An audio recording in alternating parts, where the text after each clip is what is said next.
And welcome to This Is Now. President Trump's long-awaited tariffs against U.S. trading partners kick in tomorrow, and details will be announced in a ceremony at the White House. Alice Barr has more. Today, as the nation barrels toward President Trump's most sprawling tariff plans yet against all U.S. trading partners. Whatever they charge us, we charge them, but we're being nicer than they were.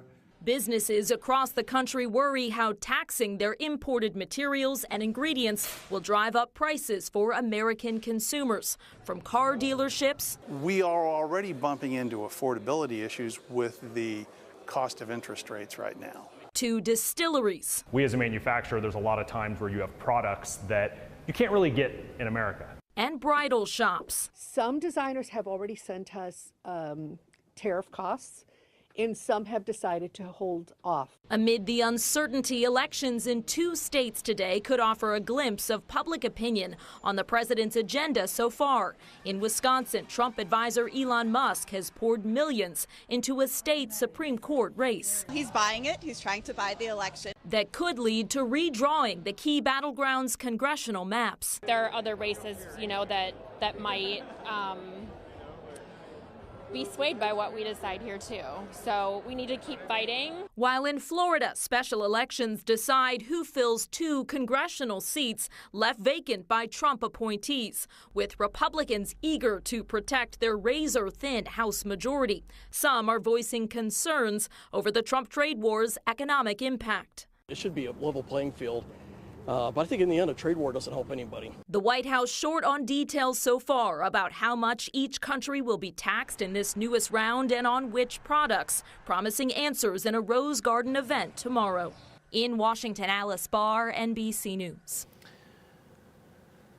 Well, new at noon, do you recognize this man? Honolulu police are looking for the suspects in these photos. He's accused of exchanging gunfire with another man in Waikiki last Sunday, March 16th.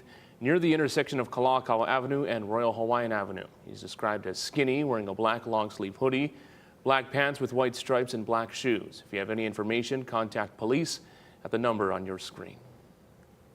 Well, a 16-year-old boy was beaten with a bat in Kalihi. He's hospitalized in serious condition. EMS treated the teen on Wynant Street shortly before 6:30 last night, following reports of gunfire between 2 groups near Farrington High School. No one else was hurt. HPD has not reported any arrests or a description of the suspects. A Hilo man accused of murdering his elderly neighbor is being held on $2 million bail. Keone Brown appeared in court yesterday via video from a holding cell. The 30-year-old is accused of repeatedly stabbing an 81-year-old woman in her face on Olu Street last Saturday morning.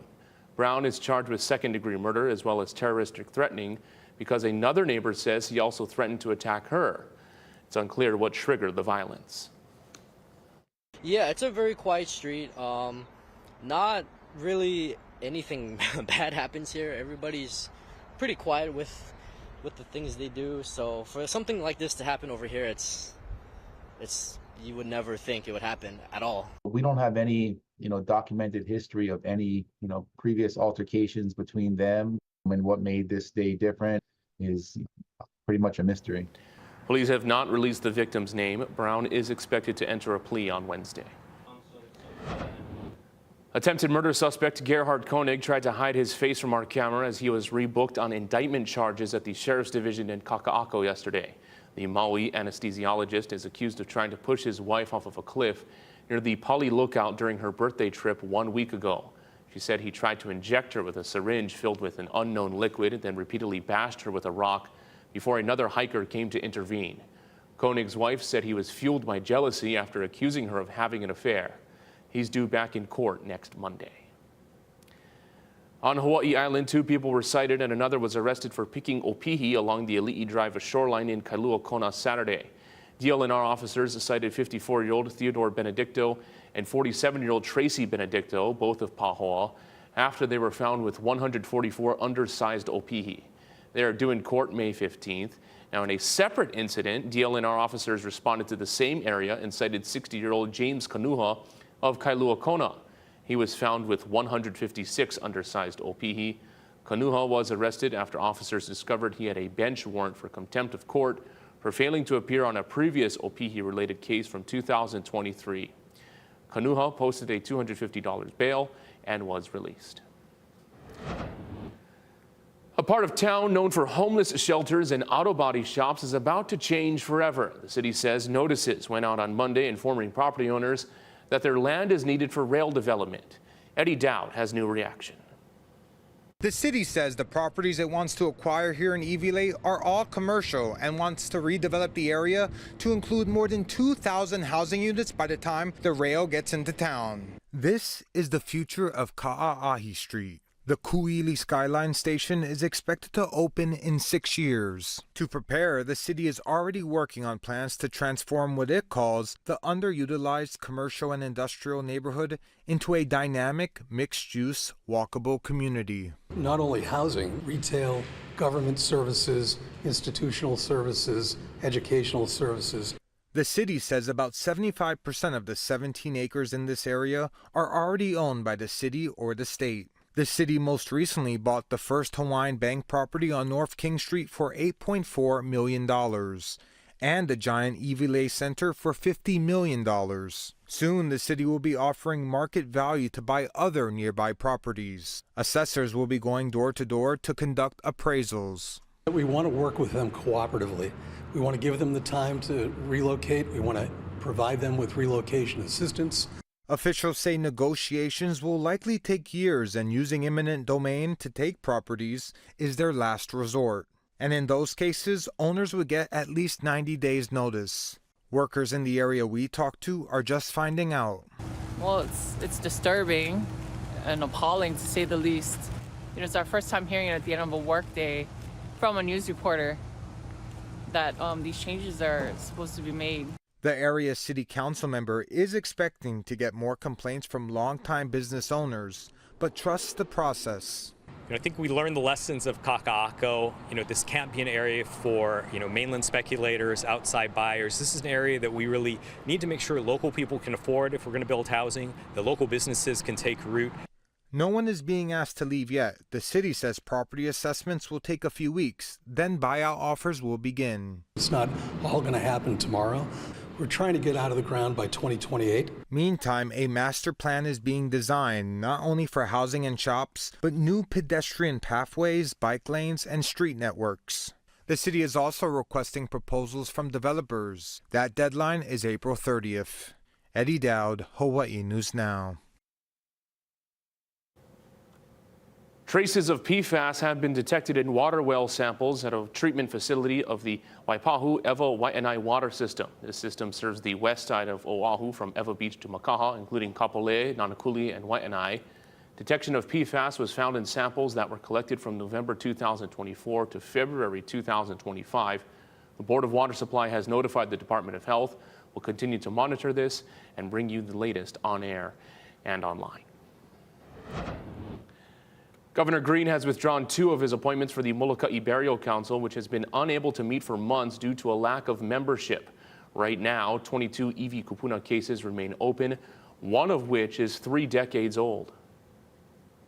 I mahalo Governor Josh Green and all the senators who had a role in revoking my nomination, because they have just inspired and empowered a whole new generation of OPO to come forward to hold everyone accountable, to make sure that our cultural and native rights are not regulated out of existence.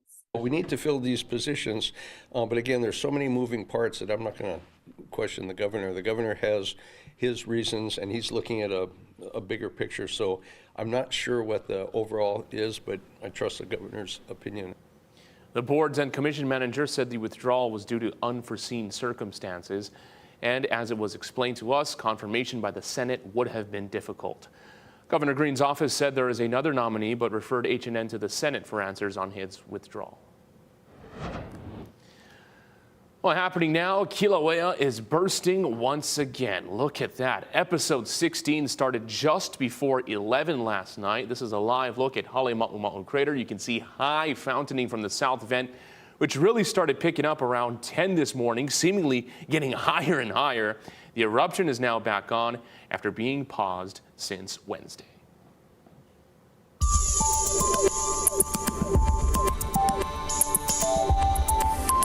And of course, with these overall southeasterly winds and weak winds we have out there right now, fog is once again a concern for the entire island chain. As you can see, as we're going forward, we're going to see the fog plumes start to creep back up towards the northwest. This is around Wednesday at 5 a.m. You're seeing impacts over Maui County, Oahu, and Kauai. And of course, we're going to get updates of this fog model as we go forward, especially with the most recent eruption. We'll likely be even seeing higher concentrations of sulfur dioxide and the other fumes coming from the volcano. You can see it's going to be across the entire island chain because of these southeasterly winds. I'll give you a further breakdown of this and the humid weather coming up.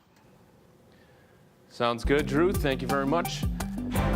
Coming up, a new ad campaign on Hawaii's tax cuts draws criticism over some key details. A look at the growing controversy and the governor's explanation. Plus, April marks Sexual Assault Awareness Month, and advocacy groups are reminding survivors and victims of available support services. That's ahead after the break.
Welcome back. A statewide ad campaign explains how new Hawaii tax cuts will impact families just 3 weeks ahead of the state income tax deadline. But as Daryl Huff reports, some say the ads gloss over some controversy about who benefits. Taxes are serious, but the ad designed by Anthology Marketing Group uses humor to attract viewers' attention and an online calculator so you can learn for yourself what's happening to your taxes. People are going to have more money in their pockets this year. Why? Because the governor and state legislature enacted the largest tax cut in Hawaii history. What do you do with yours? We want to show people what it is and how they can qualify and what exactly their filings should look like. It's very important because a lot of people, as we approach tax day, don't even know about the big state tax breaks that we're giving. I think we can swing another Vegas trip. You had me at Vegas. The ad includes several scenarios that promise minor and major savings and offers the calculator on hawaiitaxcut.org. So we'll calculate. This young lady wants a bigger latte. We'll see how that works out. We figure she's single and makes about $40,000. The savings, $1,700 a year, more than $9,400 over the 7 years of falling taxes. We figured the couple going Vegas had 2 kids and an income of about $120,000. Their savings, $4,200, could pay for that trip. And assuming the gentleman wanting to help grandkids with education makes about $200,000, his savings would be more than $5,000 a year. State tax researcher Seth Colby did the math based on the law. This is actually pretty considerable money when you talk about it and you add it all up. So we wanted people to be aware of that. My initial reaction was, they are making a hard sell. Representative Della Bellotti is a leader of the progressive lawmakers in the State House who criticize the tax cut as financially risky for the state and too beneficial for the highest income. In my 18 years, I've never seen this kind of promotional ads, and I think it's not appropriate at a time when we're looking at some really tough fiscal questions. We did put a high income, $400,000, into the calculator, and it shows why advocates for the low-income folks are frustrated. At that income, the savings approach $9,000 a year, $50,000 over 7 years of cuts for people who may not need it. What we've done is we've moved from a position where we're the fourth highest taxed state in the country. We will move down to being the second lowest. The governor's office said the campaign will cost $500,000 over 5 years, and due to a discount from the Hawaii Association of Broadcasters, they say it reflects a sound stewardship of taxpayer dollars. Daryl Huff, Hawaii News Now. Daryl, thank you. April is Sexual Assault Awareness Month, and here in Hawaii, advocates are shining a light on the difficult topic and also coming together to support survivors and educate the public. Casey Lund has more. Aloha from the state capitol. Today was a great day, a day of visibility, a show of support for victims, for survivors, education and resources for the families of those victims and every child and person in the state of Hawaii who needs to know that their voices are important and that their trauma has resources behind it. We want to introduce Matt Devonch. He is first Deputy Attorney General for the state of Hawaii. We also have Lynn Costales Matsuoka with us, Executive Director of the Sexual Abuse Treatment Center through Kapiolani Medical Center. I want to start with you, Matt. You guys have a very important partnership with the SATC. Tell me how that kind of goes hand in hand with supporting families in Hawaii. Sure. First of all, we're a very proud partner of the Sex Abuse Treatment Center. We work together through a program called the Sex Assault Response Team. That's a state program. We're collaborators on that. We also partner with police and prosecutors to provide a full continuum of care for sex assault survivors. And so we also have state grants that we go to the Sex Abuse Treatment Center to support their work as well. You know, just behind you as well as representing the Attorney General's office, we have the prosecutor's office, Prosecutor Steve Alm here. We've got the governor himself. We've got Chief Joe Logan, top brass from HPD. What does that say to victims? What does that say to people that might perpetrate these crimes as well on both sides? Sure. It sends a powerful message to both victims and the perpetrators. To victims, survivors, it means you will be seen, you will be heard, you will be believed. To the perpetrators out there, it means we're coming after you. Good. Awesome. And I want to ask you, Lynn, what it's like to see all this support here. This is your everyday, I know, and as we recognize Sexual Assault Awareness Month, it's good to see these faces, to see these people behind the message. Yeah, I'm thrilled to know and to see the community out here, our partnerships with various agencies in the community, and I think it really sends a loud message to survivors that you have a community of support behind you. Yes, please call SATC if you need help, but think about it. It's not just SATC. You have this whole crowd that stands behind you, and I think that speaks volumes to our commitment to survivors. Really lastly, too, just because I know this is a big important piece of all this, is the resources for parents when we talk about child abuse, child sexual abuse. Tell me a little bit about what you guys have been working on and some of the things that are available to those folks. Yeah, absolutely. We have a lot of prevention and education for kids, for parents. We have K through 12 curriculum that involves parents.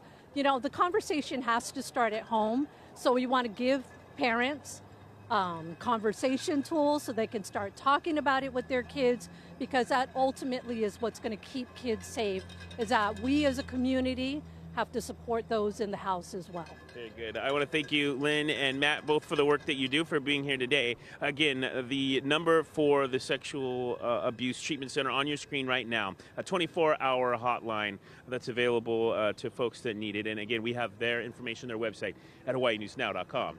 You can look at the As Seen on Sunrise page of our home site. We'll send things back into the studio for now.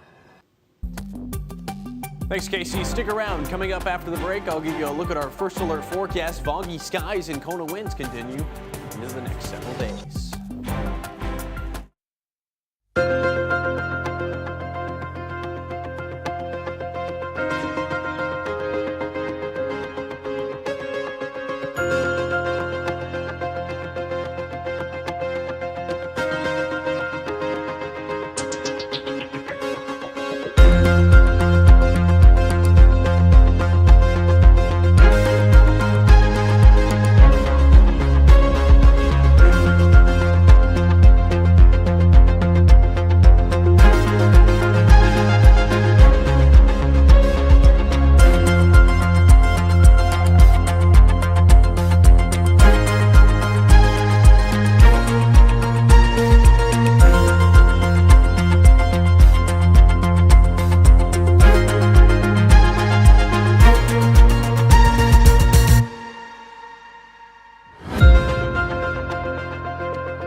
First Alert Weather with Drew Davis. Well, happy Tuesday, everybody. Let's take a look at our First Alert weather headlines. We've got foggy skies and Kona winds continuing over the next several days. Really, that's what we're going to be talking about throughout the rest of this week. A better chance for rain coming up on the back half of this week because of an approaching front. I want to break down the overall weather pattern and show you what's going on outside. You can see we also have fog in the skies over the next couple of days. These southeasterly winds that we have because of an approaching front is going to be causing hazy conditions to continue as we go forward into Thursday afternoon. You're really still seeing fog all the way west to the island of Kauai. So hazy conditions are expected going forward, and you can take a look at what we've got going on. We've got this high pressure system off to our northeast. The clockwise circulation of air is actually pulling up some southeasterly winds our way, bringing a lot of humidity up from the south and instability in the atmosphere as well. And off to our northwest, there's this cold front. It's going to move in by the next couple of days. It's going to be off to our northwest. You can actually very clearly see it on the First Alert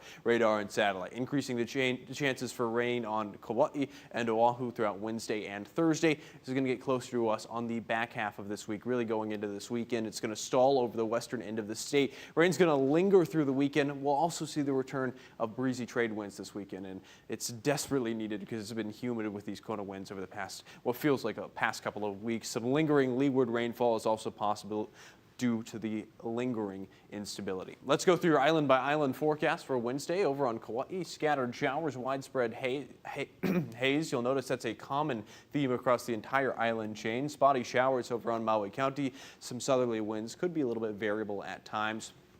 The farther east you go on the island chain, you'll notice our winds are a little bit weaker. Kona, 84, spotty evening showers. Hilo around 84 degrees tomorrow for a high temperature, partly sunny as well. Scattered evening showers expected on the northern portions of Hawaii Island and a little bit foggy as well. Let's take a look at our surf and shoreline forecast. North-facing shores on the rise, west-facing shores on the rise as well, is around 3 to 5 feet. Small in town and small on east-facing shores. And a quick look at our First Alert radar and satellite off to our northwest. You can see that front getting closer to us. A lot of cloud cover over the northwestern portions of the state, and it's close enough to where the radar is actually picking up the very high parts of the showers and rainfall coming down over there. Our First Alert radar, our 7-day forecast, hazy conditions expected over the next couple of days. Friday, better chance for rain with that approaching front and still warm going forward.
this is a lot of fun. Look at one Massachusetts mailman had to deal with on a delivery route. He's used to overly excited dogs, but this is the first time a group of turkeys went after him. Wayne White had to use his experience in the parcel arch to form a makeshift shield against the birds, but once he dropped it off, he was defenseless and had to make a quick sprint back to the truck. Word got out about the incident, and now instead of turkeys, White is fending off jokes at his expense from family and friends. Like, just some aggressive turkeys too, right? Yeah. Now this is the story of an excited dog who unexpectedly got to meet a mellow humpback whale. Yeah, this happened off of Hawaiian waters. The pair eventually formed a special bond off of Maui. Maui Ocean Adventures captain Chrissy Lovett captured the moment her golden retriever Macy caught the attention of a juvenile male whale from their boat this past weekend. The humpback, identified as one that's never been spotted in Hawaii before, swam right up to Macy to get a better look at her.